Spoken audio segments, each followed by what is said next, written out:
खौ कम्मख वोहिलाहो सुगैयमणं समाहि मरणं जिनगुण संपत्ति हो मज्जम नमोस्तु अपराणिक स्वाध्याय वेलायां श्रीमद् आचार्यवत्ति कायोत्सर्गं करोमि हम।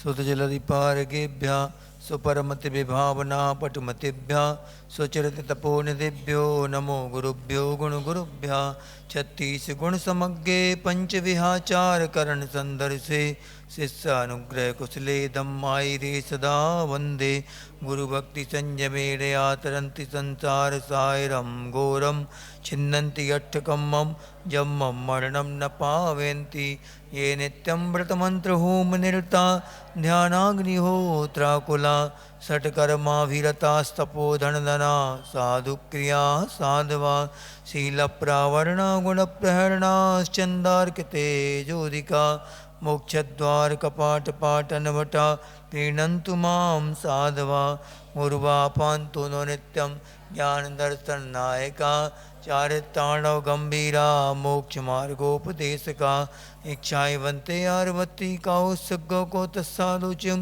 सम्मनानि सम्मदनि सन सम्मचरजित्ताणं पंचविहाचारणमार्याणम् आयारादिसुदनानोपदेशनमज्जायाणं धीरनिगुणपालनयाणं सम्पसाहुलं सयानिच्चकालम् अंचेमि पूजेमि वन्दामि नमंसामि दुःखकौ कम्मकौ मोहिलाहो सुगैगमनं समाहि मरणम् नमः श्रीवर्धमानाय निर्धूतकलिलात्मने सालोकानां त्रिलोकानां यद्विद्यादर्पणायते। अब 61 से 80 तक पढ़ो।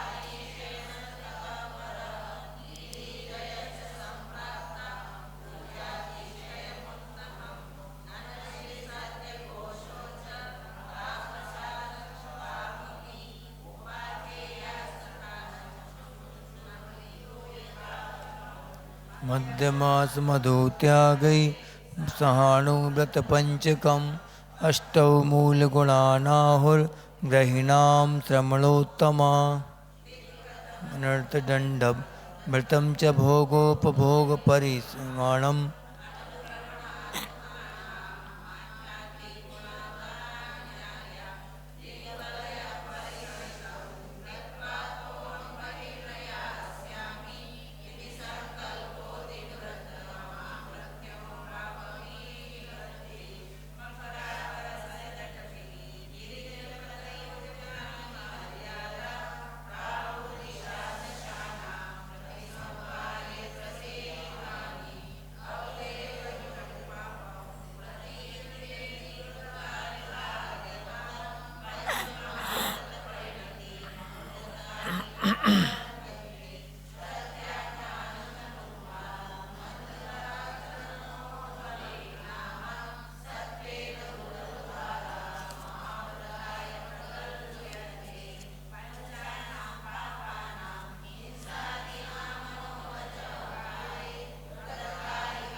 पार्थिकेभ्यः बसपापयोगेभ्यः नमः मृतं च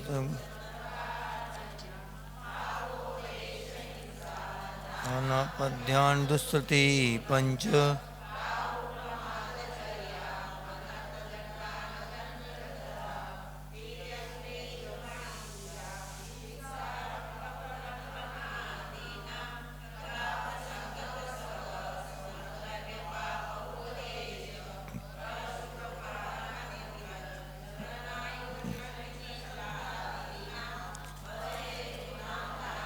हिंसा दानं ब्रुवन्ति बुधा मनबन्धाक्षेदादिर्देशाद्रागात् परकलत्रादे आध्यानमपध्यानं सा सति जनशासने विशदा आरम्भ संगसाहस मित्यादि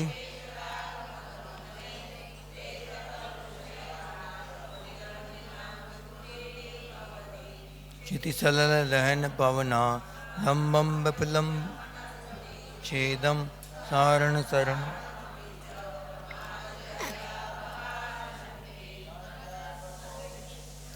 हो गया। देवाजी देवे खाजराट श्री मूलनायक शंभुनाथ भगवान की, आचार्य गुरुदेव श्री समंत भद्रदेव की, आचार्य भगवान श्री विद्यासागर जी महामुनिराज की, आचार्य श्री समय सागर जी महामुनिराज की, मुनिवर श्री अजित सागर जी महाराज की।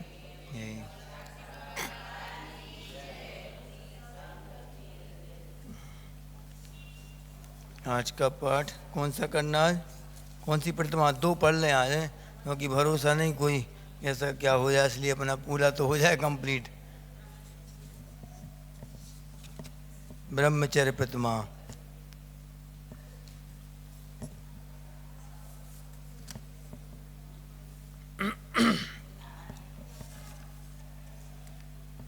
कल कौन सी प्रतिमा हो गई? रात्रि भुक्ति त्याग या दिवा मैथुन का त्याग। ये दो नाम मिलते हैं प्रतिमा के। तो अपन ने कल बहुत अच्छे समझा कि अन्न पान, अन्न खाद स्वाद लेह पेय, चार प्रकार के आहारों का कैसे त्याग करना रात्रि में, कि ना हम किसी को परोसेंगे और ना हमारी अनुमोदना रहेगी। ये प्रतिमा करीब करीब उम्र के अंतिम पड़ाव में ली जाती, जब पूरी जिम्मेदारियां अपनी हो जाएं, घर गृहस्थी के काम से अपन बिल्कुल निवृत्त होने लगें, तब जाके इस प्रतिमा की भूमिका बन पाती। अब आप घर में हैं और किसी को परोसेंगे नहीं, किसी को अनुमोदना भी नहीं करेंगे, तो ऐसा हो ही नहीं सकता घर में, क्योंकि आपका त्याग है, बात अलग है। आपका तो शुरुआत में त्याग हो गया, जैसे सम्यक दर्शन हुआ और अष्टमूल गुण धारण किए पहली प्रतिमा में, रात्रि भोजन का त्याग हो गया। अब इस छठवीं प्रतिमा जो है रात्रि भुक्ति त्याग, ये किस लिए है कि घर में रहने के बाद जब रात्रि भोजन का त्याग कर रहे, सब कुछ कर रहे, लेकिन अभी बच्चों के लिए मेहमान आ गए तो मेहमानों के लिए भी खिलाना पड़ता है, कई बार ऐसी कंडीशन बन जाती, देना पड़ता है और किसी को रात में, तो फिर क्या करें? तो उसके लिए फिर जब पूरी तरह से आप घर गृहस्थी के काम से बहू आदि सब आ जाएँ, उनके निवृत्त हो जाए, फिर अब हम किसी को, तुम्हें आप जैसी आपको गृहस्थी चलाना हो चलाओ, हमारे अब बस का नहीं है कि हम रात में किसी को दे पाएँ या फिर रात में किसी को हम खिला पाएँ। इसलिए तुम्हें जैसा करना, देना हो तो दो, नहीं देना हो तो नहीं दो उनके लिए खाने पीने, लेकिन हम अनुमोदना नहीं कर पाएंगे। ऐसा चुपचाप से कह के और वो तटस्थ हो जाएगा, अपना 6 बजे 5-6 बजे खा पी के और अपने मंदिर चला जाएगा, धर्म ध्यान करेगा दिन भर। ये क्या कहलाता? रात्रि भुक्ति त्याग प्रतिमा हो गई है। और सचित्त त्याग प्रतिमा में क्या बोला था? कौन सी वस्तुएं खाएगा वो? अपने जीवित रहने के लिए, अपने व्रतों को निर्दोष बनाने के लिए, अपने जीवन की रक्षा के लिए, प्राणों की रक्षा को, पेट में अन्न तो देगा वो, भूख के लिए शांत करने को देगा वो, पेट में भोजन तो डालेगा, लेकिन कैसा भोजन डालेगा? निर्दोष हो, जो प्रासक भोजन हो, जो कि अचित्त हो। सचित्त यानी क्या कहलाता? जीवन से सहित जो भोजन होता है वो सचित्त कहलाता है, जिसमें प्राण होते हैं वो सचित्त है। और अचित्त यानी अब उस शरीर से प्राण निकल गया, अब वो खाने योग्य हो गया, वो अचित्त चीज़ें अपन की खाने योग्य होती हैं। यानी किसके? छठवीं प्रतिमाधारी जो होगा, 5वीं प्रतिमाधारी जो सचित्त त्यागी होगा, वो मात्र कौन सी वस्तुएं लेगा? वो मैं सिर्फ सचित्त अचित्त वस्तुएं लेगा, सचित्त वस्तु पानी तक का भी त्याग, नमक आदि का भी उसका त्याग हो जाएगा। इतनी दया की मूर्ति कहलाता सचित्त वृत्ति। अब आगे फिर अब रात्रि भुक्ति हो गई, इसके बाद क्या आया? अब कल क्या बताया था हमने, रात्रि में क्यों नहीं खाना चाहिए? और कारण तो सबको मालूम है कि सूर्य के प्रकाश में जीवों की उत्पत्ति नहीं होती, उससे कई गुना ज़्यादा उत्पत्ति कब होने लगती? चंद्रमा के प्रकाश में होने लगती। निशाचर जितने जीव हैं जो रात में चरने वाले हैं और मांसाहारी जीव, वो सब निकल आते बाहर रात्रि में, और दिन के समय शाकाहारी जीवों का प्रभाव अच्छा रहता है उस समय। और अपनी जठराग्नि कैसी रहती है? रात में कैसी रहती? मंद रहती है, और दिन में जठराग्नि उद्दीप्त रहती है अपनी। इसलिए जठराग्नि को थोड़ा बहुत जितनी रहती है रात्रि के समय बची रहती है, उसको बचा के रखने के लिए क्या किया जाता? कैसे सोना पड़ता ना, बताया था एक बार रात्रि में कैसे सोना। कौन सी करवट से? लेफ्ट वाली करवट से सोना, ऐसे लेफ्ट साइड में हाथ करके फिर सोना, जिससे कौन सा स्वर चलेगा? अपना राइट वाला स्वर चलेगा। उससे क्या होगा? राइट स्वर जब भी चलता है तो पाचन बहुत अच्छा रहता है, सूर्य स्वर कहलाता वो। रात में भी सूर्य स्वर चला के पाचन अपना व्यवस्थित कर सकते, जितनी रफ्तार पकड़ेगा वो सूर्य स्वर से अच्छे से पाचन हो जाएगा, और सुबह आसानी से अपना पेट साफ हो जाएगा, ये फंडा रहता है। इसलिए मुनि महाराज जी लोगों के लिए क्या बताया गया? एक करवट से शयन बताया गया। हाँ, जितना हो सके एक करवट से शयन करो। अब असह्य नहीं हो जाए, मान लो कभी पीड़ा हो, कुछ हो, इस तरफ कोई दिक्कत हो, तो फिर बात दूसरी बात है कि चित्त लेट जाओ या फिर दाईं करवट से लेट सकते। लेकिन प्राथमिकता किसको देना? बाईं करवट को, बाईं करवट से लेटना चाहिए। और मुनि महाराज जी अब एक टाइम खाते तब भी, तुम तो 2-2 टाइम खाते, 3-3 4-4 टाइम, कितना क्या मालूम कौन कौन कितने कितने टाइम खाता, क्या पता। इसलिए तुम लोगों को तो और अनिवार्य है फिर सोना। वैसे हमने क्या बताया था? सोने के कितने घंटे पहले खाना? 4 घंटे पहले, कम से कम 4 घंटे पहले तो खा ही लेना चाहिए। हाँ, 10 बजे सो जाओ, 6 बजे खा के अब 1-1 बजे तक जागोगे तो भूख तो लगेगी। तो उसके बाद क्या होगा? अब सो गए, 10 बजे सो गए तो कितने बजे उस तक सोना? 4 बजे तक। 4 बजे उठ के क्या करेंगे महाराज जी? हैं, अभी तो आप लोग हो तो यहाँ आ गए, मंदिर चले गए, अब उस समय क्या करेंगे? ठंडी में 7 बजे तक दिन नहीं निकलता, 6:45 तक, फिर क्या करेंगे? तो सामयिक करो, जो स्वाध्याय किया उसका चिंतन करो, महाराज जी ने क्या क्या बताया प्रवचन वो याद करो। सुन लिया, रात में थोड़ा सा पढ़ लिया, थोड़ा सा, अब रात में वो चिंतन करो। फिर एक बार आचार्य क्या करते थे, जैसे पद्यानुवाद, आचार्य ने इतने सारे ग्रंथों का पद्यानुवाद किया, आत्मानुशासन का किया, इष्टोपदेश का किया, सब ग्रंथों का, स्वयंभू का किया। सब क्या करते थे?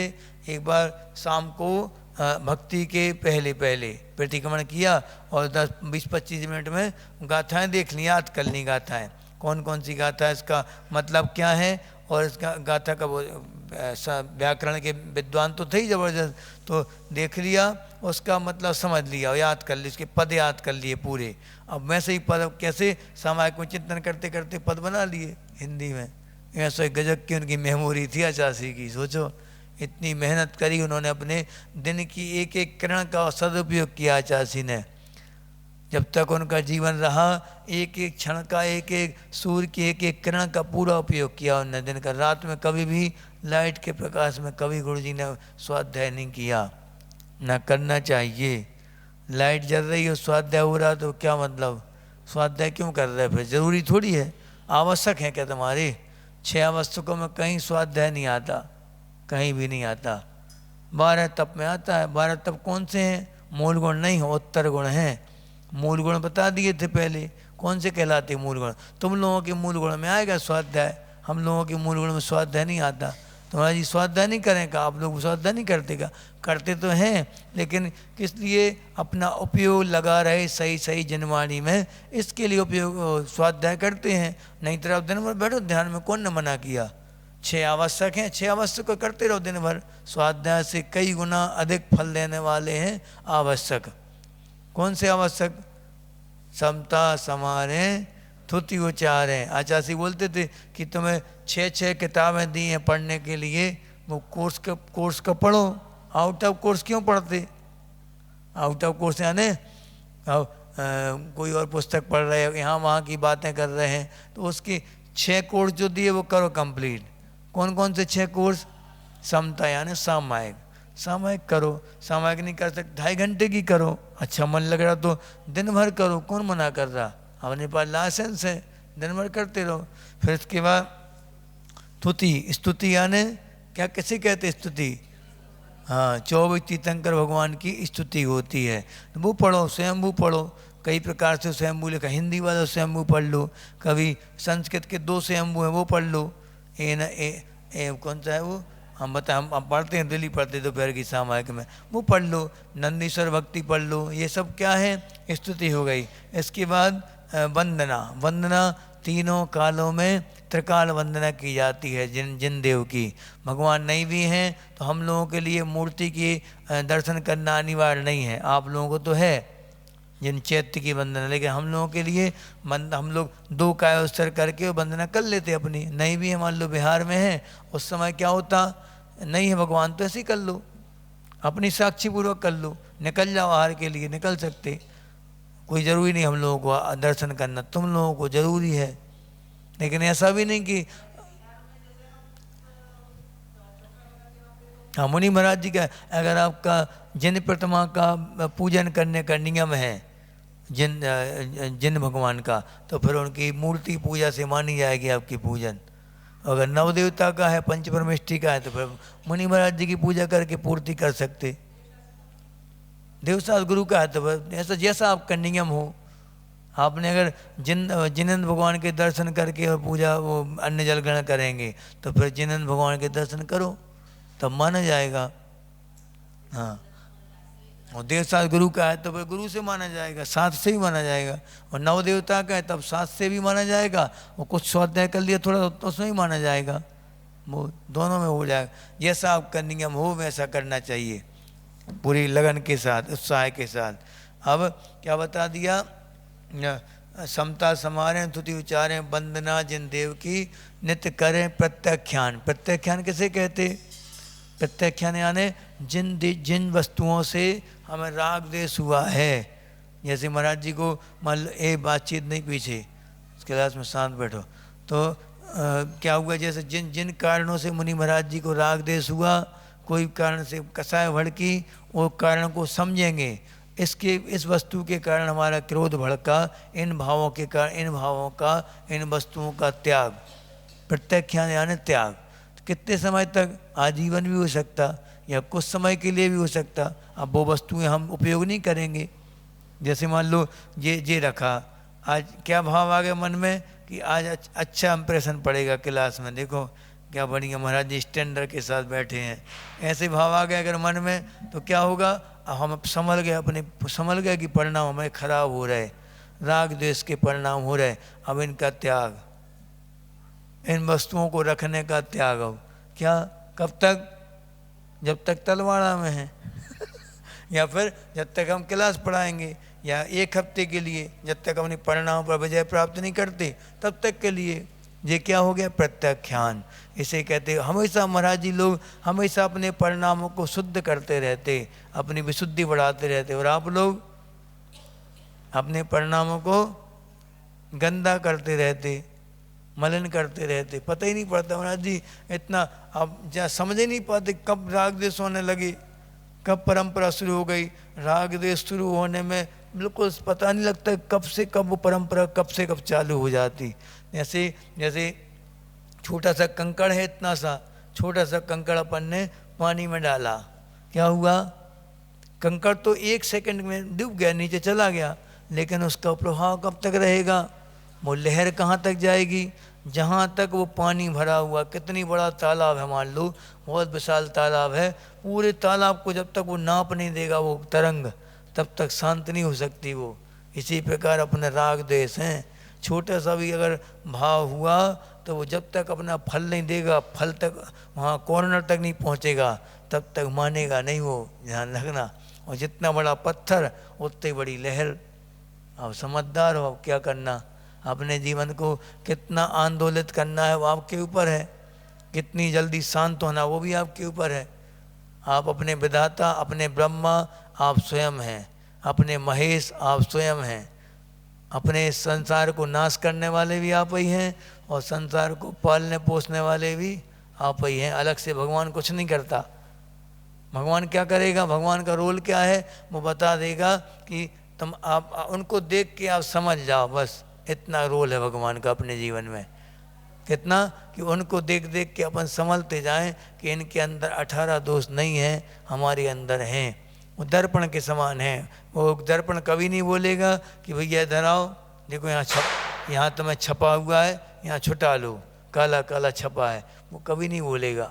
उसको देख के आप समझ जाओ कि ये कितने निर्मल हैं, इनके अंदर कोई भी दोष नहीं है। भगवान हम कैसे बनेंगे आपके जैसे, बस हो गया उनका काम भगवान का। इसलिए अपन जिन बिंबों की स्थापना करते अपने मंदिरों में, क्यों करते? क्योंकि उनको देख देख के अपनी कमियों को अपन ज्ञात करते रहें, कौन कौन सी कमी हमारे अंदर है और अंदर है ज्ञात करते रहें, ज्ञात कर करके भूलते जाएं। भूलना नहीं है, सुधारना, नष्ट करना उन कमियों के लिए। नहीं तो अपन देखते जाएं बस फिर अपने काम में लग गए, फिर से वही पाप करने लगे दोबारा। नहीं, हम जब एक बार समझ गए हैं कि ये गलती है, राग द्वेष है, अब उसको कम करने की जिम्मेदारी भी फिर अपनी है। उनको कम करने का तरीका क्या है कि जिन कारणों से राग द्वेष हो रहा है उन कारणों को छोड़ते जाओ। होता क्या है, अपने जीवन में कुछ भी होता है अपन किसके ऊपर टूट पड़ते? दूसरों के ऊपर। दूसरों के ऊपर क्या सोचते अपन कि इसके कारण मैं सुखी हुआ, इसके कारण मैं दुखी हुआ, ये सब। और दूसरों के ऊपर अपन टूटते तो क्या होता, फिर और ज़्यादा कर्मों से बनते जाते। और ये परंपरा फिर कभी रुकती नहीं। रुकेगी कब? जब दूसरों की जिम्मेदारी हम स्वयं अपनी लें। उसने सामने वाले ने कुछ नहीं किया, जो कुछ हो रहा है सब मेरे कर्म को उदय में हो रहा है। इतना सिद्धांत छोटा सा समझ जाओ तो ठीक है, बच सकते अपन, अभी बच सकते। आचार्य का दुआ है, वो बताया था कि भाई बता चुके एक दो बार हम पहले भी कि आचार्य ने क्या बोला कि राग देश बांधे थे, उदय में आए, फिर दोबारा भाव हुए तो फिर से राग देश किया, राग देश किया, अच्छे बुरे के भाव किए। अच्छे को क्या अपनाने के भाव हुए, पाने के भाव हुए, और बुरे को हटाने के भाव हुए। जब तक वो हट नहीं जाता तो उसके हटाने के लिए कसाय का सहारा लेंगे, कसाय का सहारा लेंगे। और राग हुआ तो लोभ है, वहाँ उसको पाने की इच्छा है, लोभ है ये। और लोभ को क्या कैसे होता लोभ? लोभ को धक्का पहुँचा तो क्या करते अपन? अपना लोभ खुलने लगा तो मायाचारी करते, कि छुपाने के लिए उसको मायाचारी करते। और मायाचारी जब खुलने लगती तो फिर क्रोध आ जाता, क्रोध। और क्रोध अगर अब क्रोध थोड़ा टूटने लगा, झुकने लगा तो कौन बीच में आ जाता सहारा देने? अहंकार, घमंड। नहीं झुकना अपन को, बिल्कुल हमारी गलती थोड़ी है, हम बिना गलती क्यों झुकें? हर बार झुकते जाएंगे क्या? कायरता है जो, तो ऐसे ऐसे परिणाम कौन कर देगा? अभिमान, उसका ये काम है। क्रोध को और आग लगाना अभिमान का काम है। क्रोध जैसे तैसे शांत होता है, अभिमान की अग्नि फिर से ईंधन डाल, थोड़ी सी डाल दिया एक दाना, बस फिर से फुर फुर फुर फुर क्रोध जलेगा, कभी अंत नहीं हो सकता। इसलिए किन से बचना? अपन को कारणों को समझ के उनसे बचना है, बस इतना याद रखना। तो आचार्य का दुआ है कौन सा कि उनने पूछा किसी ने कि आचार्य अगर ऐसे होगा कि राग देश बंधे हैं अंदर, उदय में आए, वस्तुओं को देखा, फिर राग देश हो गया तो फिर बंद गए, फिर कभी परंपरा नहीं छूटेगी फिर तो। आचार्य ने बहुत अच्छा दोहा लिखा एक सुंदर। उन्होंने क्या लिखा? मैंने किए विगत में कुछ पुण्य पाप, आ रहे उदय में स्वयमेव आप, होगा न बंद तब लो, जब लो न राग, और चिंता नहीं उदय से बन भीत राग। आचार्य का दुआ है ये कि मैंने विगत में माने पूर्व भावों में राग देश किया, पुण्य पाप किए, ठीक है। तो पुण्य पाप किए तो क्या हुआ? आ रहे उदय में, अब वो आ रहे हैं उदय में, पुण्य का उदय भी चलता जीवन में, पाप का भी चलता, और दोनों का एक साथ भी चल सकता, बड़ी बात नहीं है। किसी किसी का मान लो बहुत पैसा है, पुण्य से है, लेकिन बीमारी आ गई, पाप से है, दोनों एक साथ चल सकते। बेटा आज्ञाकारी नहीं है, पैसा तो खूब है, घर में सब नौकर चाकर खूब ऐसो आराम से रहे, लेकिन बेटा आज्ञाकारी नहीं है, व्यसन में पड़ गया बेटा, पत्नी आज्ञाकारी नहीं है, पति आज्ञाकारी नहीं है। पति तो आज्ञाकारी रखना नहीं चाहिए कभी कि पति को आज्ञाकारी बनाओ, तुम नहीं तो इधर बैठो ऐसा नहीं।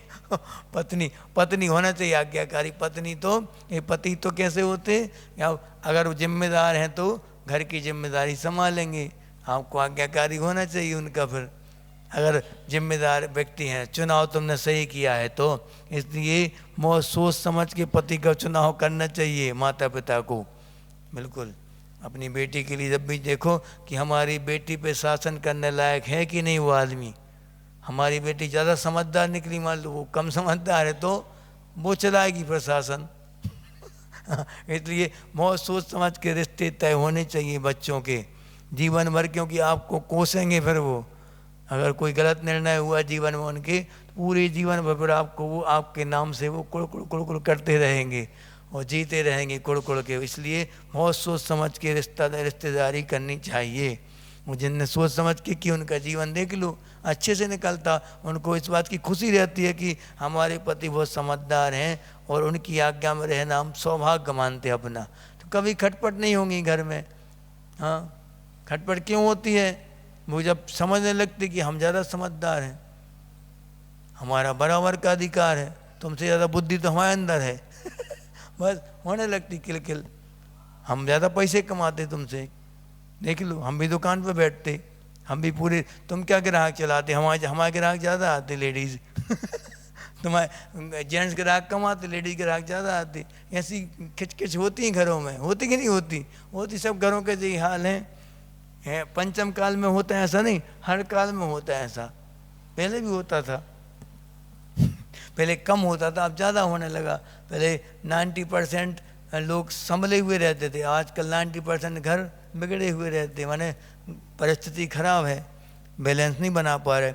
उसके लिए आप लोग बहुत अच्छी एक वो पुस्तक महाराज जी की, क्षमा सागर महाराज जी की पुस्तक है संबंधों का विज्ञान, वो ज़रूर पढ़ें आप, कि बच्चों को कैसे संस्कार दें, कैसे अपने बच्चों को बिना कोई मारपीट के, बिना कोई शिकायत के अपने कंट्रोल में रहें बच्चे, वो क्या संस्कार दें। कौन सी पुस्तक, संबंधों का विज्ञान। ये यूट्यूब पे प्रवचन भी डले हैं क्षमा सागर जी के maitrisamahu.com पे, देख लेना, जाके सुन लेना प्रवचन। परिवार कैसे निर्माण करें, माता पिता की जिम्मेदारी क्या है, पति पत्नी के संबंध कैसे हों आपस में, बहुत प्यारे प्रवचन है। समाज कैसी हो आपस में, वो 5-6 टॉपिक है उसमें, बहुत अच्छे से विषय लिया महाराज जी ने, उसका पढ़ना चाहिए आप लोगों को। हम उसमें से कहानियाँ देख देख के सुनाते रहते हैं आप लोगों को।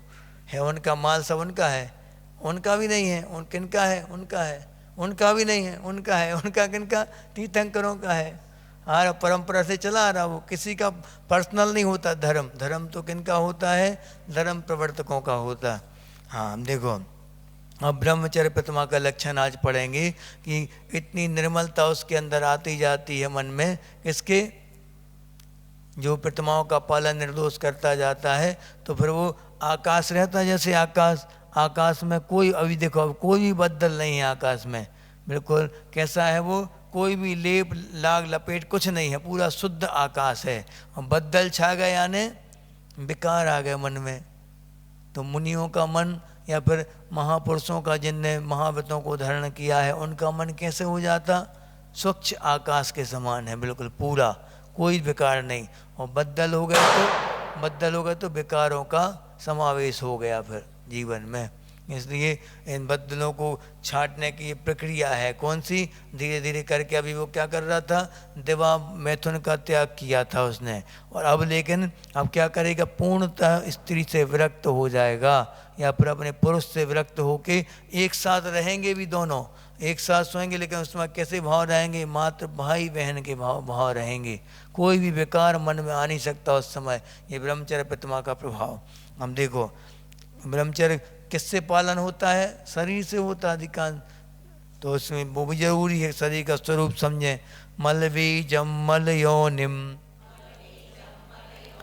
गलन मलन पूति गंधि वीवत्सम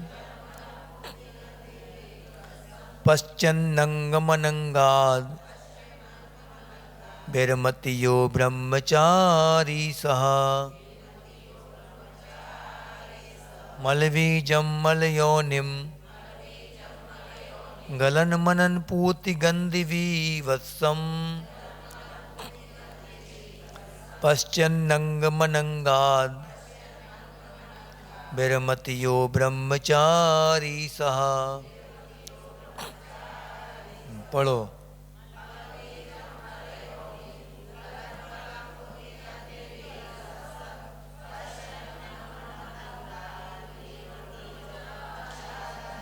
हाँ देखो, यह माने जो, अंग, अंग माने शरीर को, अंगम यानी शरीर को, मलबीजम, मलबीजम यानी इसका बीज क्या है शरीर का, अपना कौन सा शरीर है ये, औदारिक शरीर।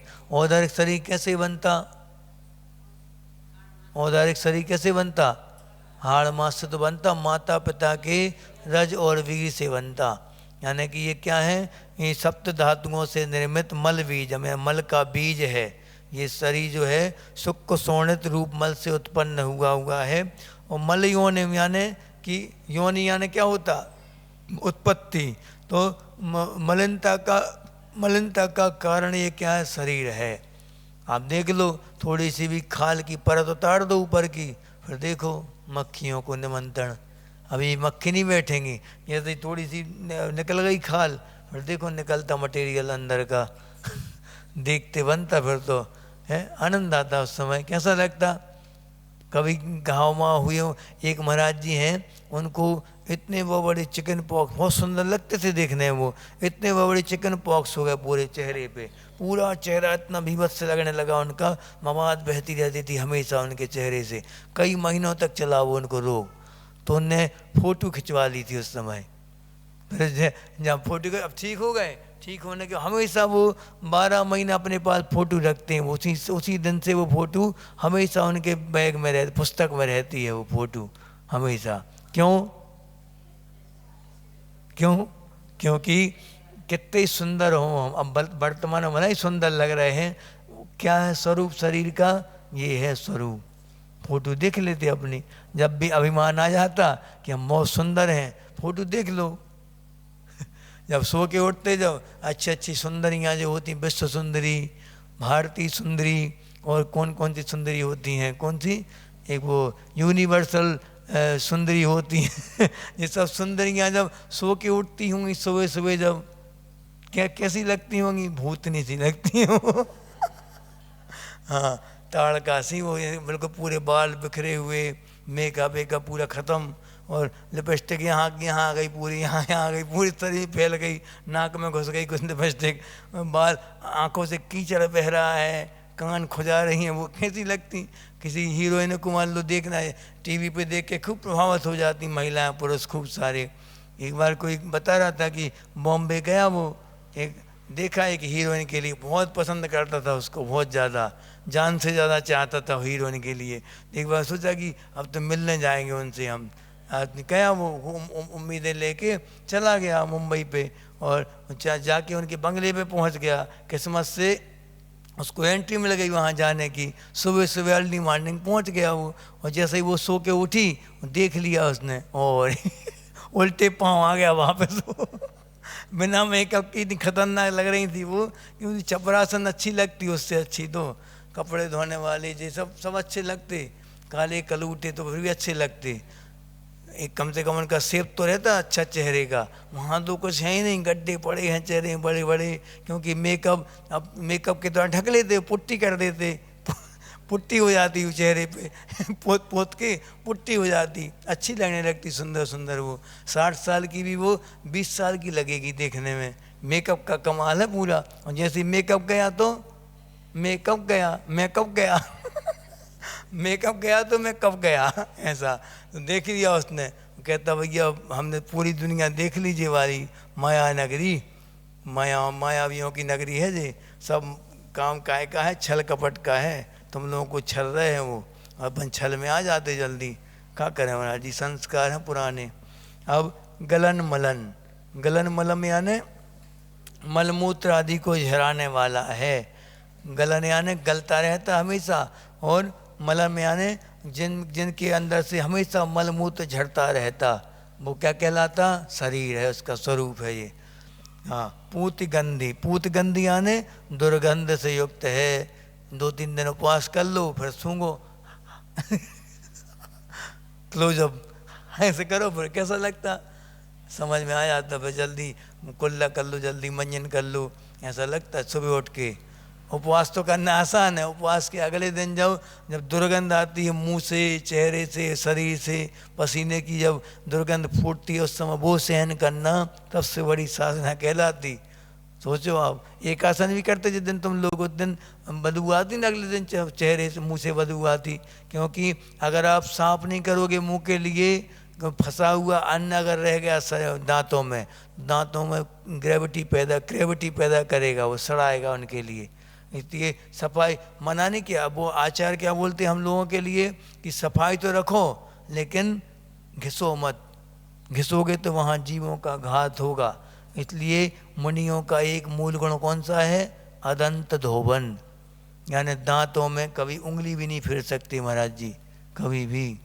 आप सोचो, ये बचा के रखना हो। जबकि साइंस भी बोलने लगा अब तो कि आपके ये दांतों के ऊपर की अगर आप ये परत जो है, ये क्या कहते हैं इसको, जो लेयर चढ़ी है जो दांतों की, वो लेयर कभी हटाना नहीं चाहिए। हटाओगे तो फिर जल्दी सेंसिटिव हो जाएंगे दांत। सेंसिटिविटी क्या कहलाती? कि जैसे अपन ने ठंडा ठंडा पानी पिया, कप जाएंगे अपन अंदर अंदर पूरे, ये कहलाता सेंसिटिविटी। यानी आपके दांत कमज़ोर हो चुके हैं, गिरने वाले हैं। कैसे होता है ये?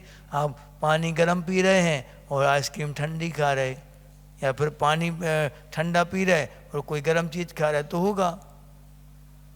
तुम्हारी ठंडी ठंडी खान दो, सब अच्छा है, ठंडा ठंडा तो ठंडी में भी खाओ फिर ठंडी में तो कैसा चाहिए? एकदम बिल्कुल ताज़ा ताज़ा, तुरंत गर्म, ऐसा चाहिए ठंडी में। लेकिन मुनि महाराज जी को जैसा आप रख दो, 5 बजे से बना लिया, मान लो किसी ने रोटी बना ली 5 बजे से, और महाराज जी 9 बजे निकले, 10 बजे निकले, तो ठंडी ठंडी को फ्रिज जैसी रोटी आई अंजलि में, मज़ा आ गया। आज तो कर्मों की निर्जरा असंख्यात गुनी होगी मुनि महाराज जी की, अगर शांति के साथ ले लेंगे तो। उसमें अगर आंख दिखाने लगे सामने वाले को, ये क्या है, हम क्या जानवर हैं क्या, गैया हैं क्या हम? मुनि महाराज जी हैं हम, सोते नहीं कुछ, जठराग्नि मंद हो जाएगी। होता ही तो ये बात तो पक्की है कि ठंडा खाने से, अगर आप चाहे गर्मी के दिन हो चाहे ठंडी के दिन हो, गर्म खाने से जठराग्नि उद्दीप्त रहती। हाँ, भोजन गर्म करना चाहिए, और ठंडा खाने से जठराग्नि मंद होती जाती। अब क्या कर सकते? इसलिए तो मुनियों की चर्या, ये 1 घंटे की चर्या जो, वो कैसी है? पराधीन चर्या है। बाकी सब जगह स्वाधीन है मुनिराज, लेकिन खाने पीने में अब क्या कर सकते? हिंट कर नहीं सकते किसी के लिए कि भैया तुम थोड़ी गर्म कर लिया करो खाना, भोजन, अब खपता नहीं हमसे। बोल सकते इशारा कर दो थोड़ी ऐसा क्या करे, इशारा कर दो, थोड़ा सा करना ही तो है, कर दो गरम कर लेकिन हो नहीं सकता ऐसा, नंबर कटेंगे। सीधे आचार्य जी बोलते कि एक ऐसी चर्या है ये आहार चर्या, इसमें कोई बच नहीं सकता, नंबर कहीं ना कहीं नंबर तो कट ही जाएंगे आपके, पक्का है। इतने 46 दोषों को पालन करते हुए, उनको टालते हुए, और 32 अंतरायों को पालती बाहर करना बहुत मुश्किल है, आज के समय में बहुत मुश्किल है। अब मान लो महाराज जी को आहार चल रहे हैं, किसी ने रोक दिया बीच में, अभी नहीं, अब वो चीज़ लेने योग्य नहीं है, कायदे से दो, अनीस दोष लगेगा। अनीस दोष क्या कहलाता? जो ईश्वर नहीं है, चौके का मालिक नहीं है, और वो क्यों बोल रहा बीच में, नहीं ये लो महाराज जी अच्छा रहेगा, ये लो, ये नहीं चलेगा, ये चलाओ महाराज जी। तो अब क्या वो चीज़ हम जो चल रही थी वो भी नहीं लेंगे अब, और लिया तो दोष लगेगा, बड़ी समस्या रहती वहाँ बहुत। और नहीं लेंगे तो वो नाराज, चौका वाले भी नाराज। हमने बुलाया था, जमाई साहब हैं, जमाई साहब हो तो हमारे वह नाराज़ हो गए, बेबी जमाई साहब भी रूठ गए और ये भी रूठ गए घर वाले। महाराज जी क्या करें हम, बताओ। इसलिए बहुत मुश्किल पड़ता था कि इस बारी चर्या में 100 में से 100 नंबर लाना असंभव टाइप का लगता है पंचम काल में। अब क्या बता रहे यहाँ पे? पश्चन अंग मनंगा, यानी दुर्गंध से युक्त है, बीभत्स यानी गिलानी से युक्त है, घिनौना है शरीर पूरा, पश्चन यानी देखता हुआ, अनंगात काम सेवन से विरत होता है। विरत यानी विरमति यानी विरत होता, दूर होता है काम सेवन से, वह ब्रह्मचारी प्रतिमाधारी कथ्यते यानी कहलाता है। इतनी पवित्रता उसके अंदर आ जाती है कि वो स्त्री मात्र को कौन मानता है, वो माँ बहन और बेटी के समान दृष्टि से देखता है। सबके लिए, दुनिया की हर एक स्त्री के लिए वो कैसा देखता, माँ बहन और बेटी को के समान देखता है। इतनी उसके अंदर निर्मलता आती जाती धीरे धीरे करके। ये सब क्या कब, लेकिन धीरे धीरे करके आती है। एकदम से कोई सीधा ब्रह्मचर्य प्रतिमा ले ले ऐसा नहीं, वो अभ्यास करेगा, पहले सामायिक का अभ्यास करेगा, संसार शरीर भोगों से दूर होगा, उदासीन होगा, और वही व्यक्ति ऐसा कर सकता। और सीधा सीधा लेगा तो फिर वो विचलित भी हो सकता बीच में। अब आरंभ त्याग प्रतिमा कल पढ़ें, आज पढ़ लो चल। सेवा कृषि वाणिज्य प्रमुखादारंभ तो विपारमति, प्राणातिपात हेतोर यो सावारंभ विनिवृत्ता। सेवा कृषि वाणिज्य प्रमुखादारंभ तो विपारमति, प्राणातिपात हेतोर यो सावारंभ विनिवृत्ता। पढ़ो।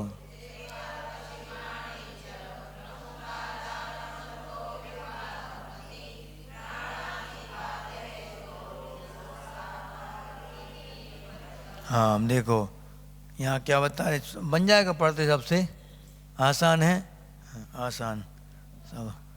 सेवा, सेवा यानी नौकरी, नौकरी से भी दूर। कृषि आरंभ त्याग यानी अब इतना उसके जीवन में संतोष होने लगा कि जितना हमने कमा के रखा उतना हमें पर्याप्त है। अब किसी के आगे कभी हाथ नहीं फैलाना, न हिंसा के कार्य टोटल बंद कर देगा वो। अब नए सिरे से कोई भी वो उत्पत्ति नहीं करेगा धन की, ध्यान रखना। आरंभ का त्याग यानी ये नहीं कि सब पैसे ऐसे सब का त्याग कर दे। आरंभ का त्याग यानी पाप का त्याग, जिन कार्यों से पाप करके और हम आजीविका कर रहे थे, पैसा आदि कमा रहे थे, अब उन सब साधनों का त्याग कर देंगे। अब कोई नए सिरे से उत्पत्ति नहीं होगी। अब जो है उसी में संतोष धारण करेंगे। पूरा जीवन की लिमिट बना ली, इससे ज़्यादा पैसा ज़्यादा कि अब न आने नहीं कहीं से, जाना ही जाना है वह पैसा, बस जितना हमारे पास हमारे लिए पर्याप्त है, बस निकाल देगा पूरा जीवन। तो से अब देखो किसका अभ्यास करता जा रहा, वो महाव्रतों को लेने का अभ्यास वो निरंतर करता जा रहा। हर प्रतिमा में वो आगे बढ़ता जा रहा है ऊपर, और नीचे का सब कुछ बिल्कुल वो क्लीन करता जा रहा। राग द्वेष आदि सब समाप्त करके उच्च जीवन जीता जा रहा। जब तो मुनियों के संग में अब आएगा आगे 11वीं प्रतिमा का लक्षण आएगा कि गृह तो मुनिवन मित्वा, यानी कि वो ग्रह से विरक्त होता हुआ वो मुनियों के साथ रहता है हमेशा। तो कब होगा, जब वो परिज्ञा का अर्जन करता जा रहा, लगातार दुकान पे पैसा आ रहा या रिटायरमेंट का पैसा आ रहा है, तो वो सब प्रतिमाधारी नहीं कहलाया वो। ये 8वीं प्रतिमा कब होती है, जब कोई भी नए सिरे से पैसे का अब कोई इनकमिंग नहीं होगी, आउटगोइंग होगी, बस इनकमिंग का काम खत्म हो गया अब। हाँ तो ये क्या बता रहे, सेवा, सेवा यानी नौकरी। कृषि यानी खेती, ठीक है, खेती भी नहीं करेगा वो, अब खेती का भी त्याग हो जाएगा। तो खेती करेगा तो पैसे आएंगे, हिंसा भी होगी, इसलिए वो त्याग। और वाणिज्य, वाणिज्य यानी व्यापार भी खत्म। प्रमुख आदि यानी कि प्रमुख जो इन सब चीज़ों जो प्रमुख कहलाए, सेवा मान लो, कृषि और वाणिज्य यानी सबसे पहले आचार्यों ने क्या बताया, उत्तम क्या है, उत्तम खेती, मध्यम व्यवसाय और जघन्य चाकरी।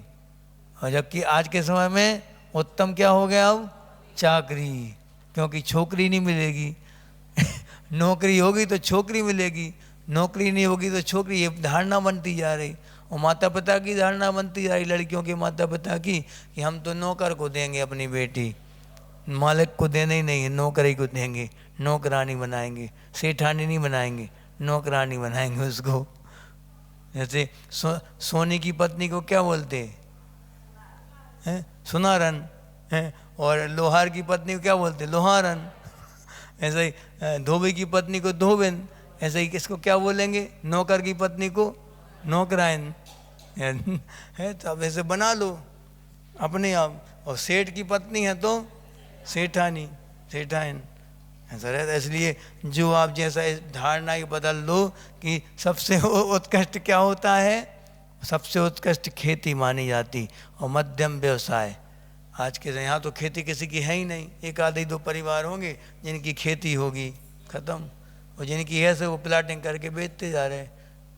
हिंसा होती जी, बहुत हिंसा होती। अरे हिंसा होती ये देख रहे हैं आप, ये देखो कि किसान के लिए 7वीं प्रतिमा तक किसान खेती कर सकता। सोचो आप, उत्तम खेती बताई गई। क्यों? क्योंकि हिंसा हो रही, मानते हैं हिंसा हो रही वहाँ पे।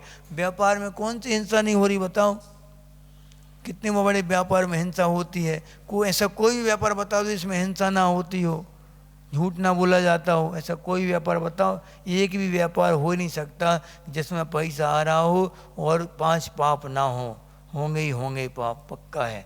लेकिन खेती में लक्ष्य क्या रहता है? अनछना पानी भी बहाना पड़ता उसको, कई बार अग्नि भी जलानी पड़ती वहाँ। कि कीटनाशक तो नहीं डालता लेकिन कीट निरोधक तो डालता है। और खेती चलाने में कई मेंढक एंढक भी मर जाते, कई बार सांप आदि भी कुचल जाते, फिर भी कोई दोष नहीं लग रहा। क्यों? क्योंकि उसका उद्देश्य क्या है कि अगर खेती नहीं होगी तो ये सब लोग, सृष्टि के लोग खाएंगे क्या? पशु हमारे खाएंगे क्या? खेती नहीं होगी तो घास कैसे उत्पन्न होगी? कुछ नहीं हो सकता, उसके बिना सब कुछ अधूरा है। बिना खेती के कोई भी व्यवसाय देख लो आप, जिस साल अच्छी खेती आती है उस साल बम्पर आवक होती है पूरे व्यापारियों की, सबकी। बिना खेती के चलते ही नहीं कुछ भी। खाओगे नहीं तो क्या है फिर? सब अस्तित्व तो खत्म हो जाएगा जीवों का। मांसाहार की तरफ जाओगे आप, आपको बना बनाया मिल रहा, पैकेट में बंद, बस खाते जाओ। दुनियादारी तेल लेने गई, हमें तो खाने मिल रहा, जो भी मिले हरा निशान देखना, खाते जाओ बस। ऐसी धारणा कभी नहीं। हरे निशान का सोच नहीं लेना कि हरा निशान लगा है तो वेज है, वो नॉन वेज है। क्योंकि सरकार ने अभी परमिशन दे दी कि अंडे के ऊपर का जो कवच होता है सफ़ेद वाला, वो कवच और ये चर्बी कैसे क्या बोलते इसको तुम? बसा, क्या बोलते इसको इंग्लिश में, क्या बोलते चर्बी के लिए? फैट। और ये हड्डियाँ और ये सींग के बाल, सिंगिंग, ये सब काय में आएंगे? बेज में आएंगे। सरकार बेज बोल रही, बेज हैं सब ये। मतलब ये सब मिलाओ, हरा निशान लगाओ और ठगने जाओ, आपके लिए तैयार हो जाओ आप लोग। और आप लोग खाते हो मज़े से, बच्चों को रोकते नहीं कभी खाने से। और रोके महाराज जी, रोकते तो महाराज जी अभी छोटा है, खाने दो, अभी तो छोटा है बच्चा, अभी सीख रहा है, तो मांस खाना सीख रहा है अभी। इसलिए फास्ट फूड कभी छूटते नहीं बच्चों से, आदि हो जाती। क्योंकि मांस को काय में रखा गया है? सप्त व्यसन में रखा गया। व्यसन यानी क्या कहलाता? जो बहुत मुश्किल से छूटे हैं, बुरी आदतों को व्यसन कहते हैं। अब वो व्यसन छूटता नहीं, जितना जितना बड़ा होता जाएगा उतना उनका आदि होता जाएगा बच्चा। वो इसलिए पहले होश आवास आने के पहले उसको ये सब चीज़ें खिलाओ मत, फास्ट फूड। ठीक है, अब आगे अपन कल पढ़ेंगे तेरे अंदुआ। अब जो पूरा कर लें। प्रमुख खाद्य यानी प्रमुखता से आरंभ जहाँ होता है, व्यापारमति यानी विरक्त होता है उससे। अब प्राणातिपात हेतु यानी जीव हिंसा के कारण हैं सब। जे व्यापार हो, चाहे नौकरी हो, चाहे वाणिज्य हो, या क्या कृषि, सभी में क्या होता? जीव हिंसा होती। जीव हिंसा से विरक्त होता हुआ वो कौन कहलाता है? आरंभ विनिवृत्ति यानी आरंभ त्यागी प्रतिमाधारी कहलाएगा। इसलिए उनसे बिल्कुल दया परिणाम वाला हो जाता। जितना जितना ऊपर बढ़ता जा रहा है उतनी उतनी उसकी दया बिल्कुल विस्तृत होती जा रही। ऐसे दया के परिणाम वाले हम भी बने आगे चल के। ऐसी भावना तो भावना चाहिए, बने इस भावना के साथ कि सबका कल्याण, सब इस पथ पर बढ़ सकें जो महावीर स्वामी ने बतलाया है। और अंतिम श्वास में क्या कर सकें? महाव्रतों के साथ अंतिम श्वास सबकी निकले। इसी भावना के साथ भगवान महावीर स्वामी की, आचार्य गुरुदेव श्री समंत भद्रदेव की, आचार्य गुरु श्री विद्यासागर जी महामुनिराज की जय। बुद्धि समाधि परिणाम शुद्धि